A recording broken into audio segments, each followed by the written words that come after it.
Hindi po ako Filipino, ako po ay style. Ako po ay style. Ako po ay style. Kakapasok lang na balita, kumpirmado na ang ama ni Mayor Alice Guo may koneksyon umano sa komunistang partido.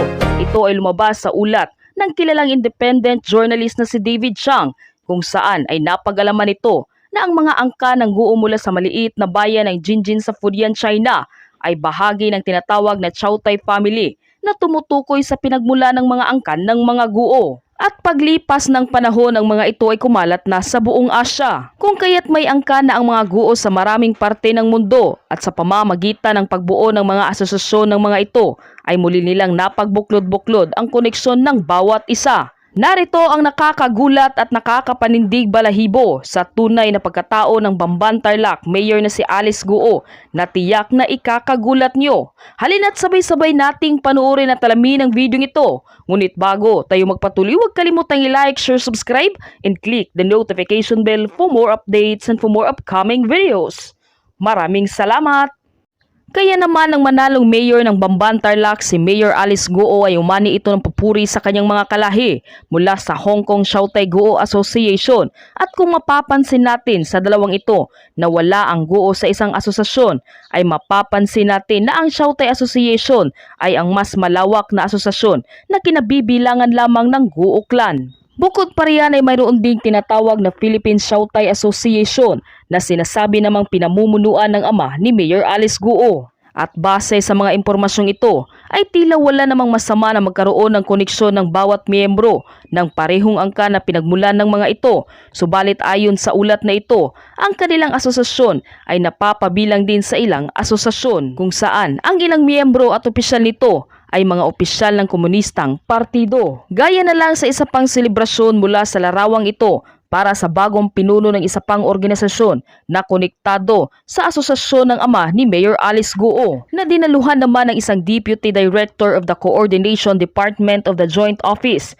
na kilala rin umano bilang top spy agency ng Partidong Komunista ng China. Bukod pa dito ay dumalo rin sa selebrasyon ng Vice Chairman at President ng Fujian Association na nasasangkot naman sa ilang illegal Chinese police station sa iba't ibang bansa. Sa madaling salita, ang ama ni Mayor Alice Guo ay may koneksyon at hindi mawawala ang posibilidad na may kooperasyon sa mga gawain ng komunistang partido ng China. At sa pamamagitan ng impluwensyang ito, ay hindi talaga malabong nakikinabang ang komunistang partido sa asosasyong ito. Lalo pa at naging mayor ang anak ng presidente ng asosasyong ito na pinipilit pa na siya ay isang Pilipino.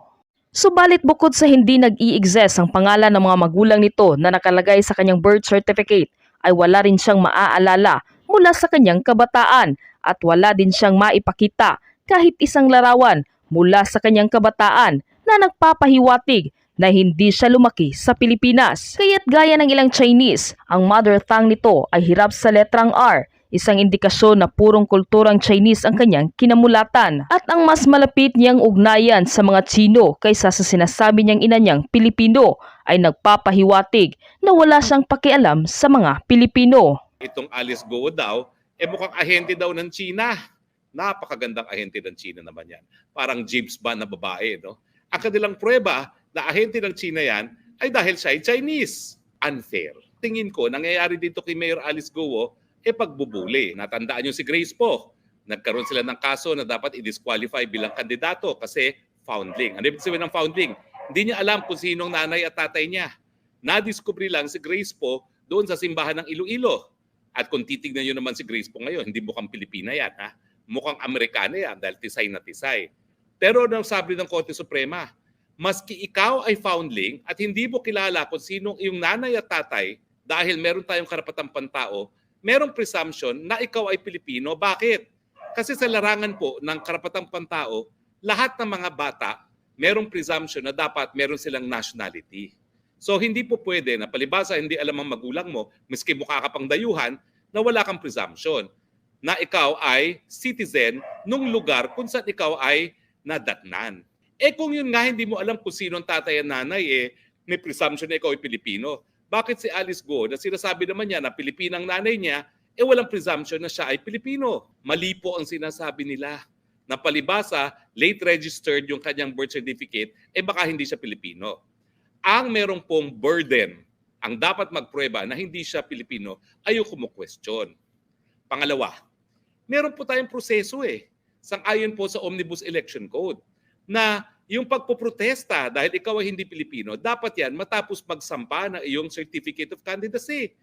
Ito nga po, tapos na yung pagsasampa ng Certificate of Candidacy, nanalo na, 2 taon na nanungkulan ng mayor, tapos ngayon, kukwestiyonin nyo ang kanyang citizenship.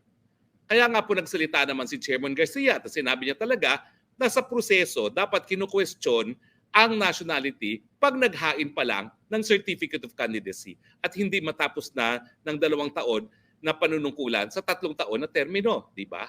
Pangatlo, ang late registration, tinatanggap yan dahil hindi naman lahat ng tao pinanganak sa ospital. Hilot ang nagpanganak sa kanya. Katakataka ba yan sa probinsya na hilot ang nagpapanganak? Hindi naman po dahil kung titignan nyo talagang Banban, talagang second-class municipality po ngayon niya dahil ipit yan ng Clark at saka ng Clark City. 38 years ago, talagang probinsya po yung Banban. At pang-apat po, yung Certificate of Live Birth niya, may presumption po yan of regularity. So kinakailangan talaga, dumulog ka muna sa hukuman. At hindi ibig sabihin na, ay nako, dahil yan ay late registration of birth, hindi na totoo yan. Hindi po.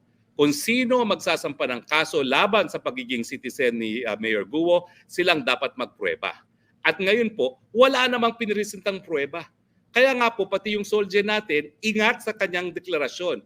Pinag-aaralan lamang kung magpa-file ng co-warranto.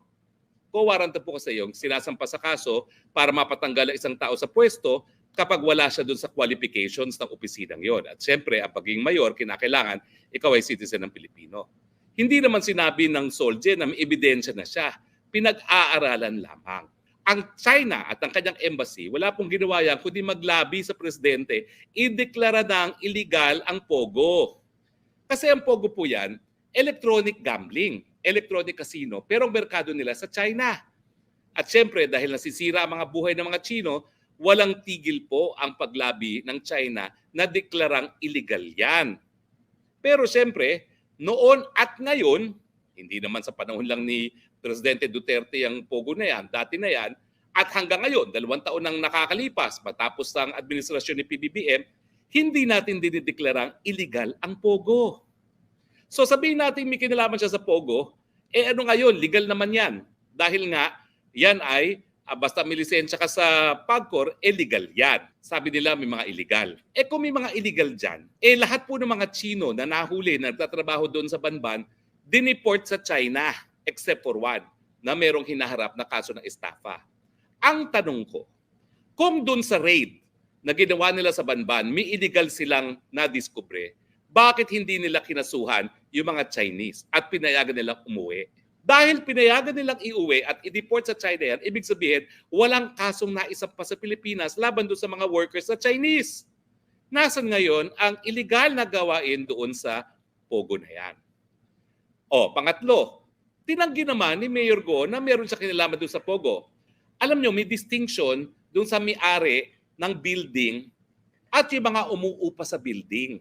Yung nag-ooperate ng Pogo ay hiwalay doon sa nagmamay-ari ng building. Yan po yung natutunan ko. Meron pa tinatawag na service providers na nagbibigay ng lahat ng technological na pangangailangan ng mga nagmamay-ari ng Pogo mismo. So 3 po yan. Yung building owner, Pogo enterprise owner, at saka yung service provider ng mga Pogo. Inamin naman niya, siya dating may-ari ng lupa. Binenta niya, imbis na binayaran siya ng cash, binigyan siya ng shares. Property for stock transaction ang tawag dyan. Pwede na ibabayad sa iyo yung kumpanya. At nag-apply nga ng permit at sinabi niya, yung mga panahon na yon, hindi pa naman siya mayor. So walang bawal doon dahil negosyante naman siya. 3,000 daw ang kada ulo na baboy na hawak ni Mayor Go at saka hindi po ito baboy na kakainin. Ito po'y inahin. 42,000 po ang halaga ng isang inahin dyan. At 3,000 times 42,000. 100, magkano yun? 26 million. Hindi lang naman isang beses, isang taon nagbebenta yan. Hanggang 2 beses yan. Mantakin nyo, 300 million kada taon ang kanyang gross sales. Sabihin na natin ang kita niya kalahati, ay by 150 million ang kita ni Mayor Go. Hindi naman po talaga mahirap si Mayor. Kaya ako hindi nagtataka na marami siyang mga bonggang mga sasakyan. Kinakailang desisyon na natin. Either legal or illegal ang Pogo. Sa ngayon po, na-revoke lahat ng lisensya ng Pogo except for 2. Hindi ko po alam bakit nabigyan yung dalawa, no? Pero sa akin po, syempre may duda dyan na kapag dalawa lang binigyan mo ng lisensya, bakit? Bakit po kakaanak ng Diyos? Alam niyo naman, sabi ni Gunnar Myrdal, yung Nobel Prize awardee, kapag merong diskresyon, merong tongpats. Huwag sana natin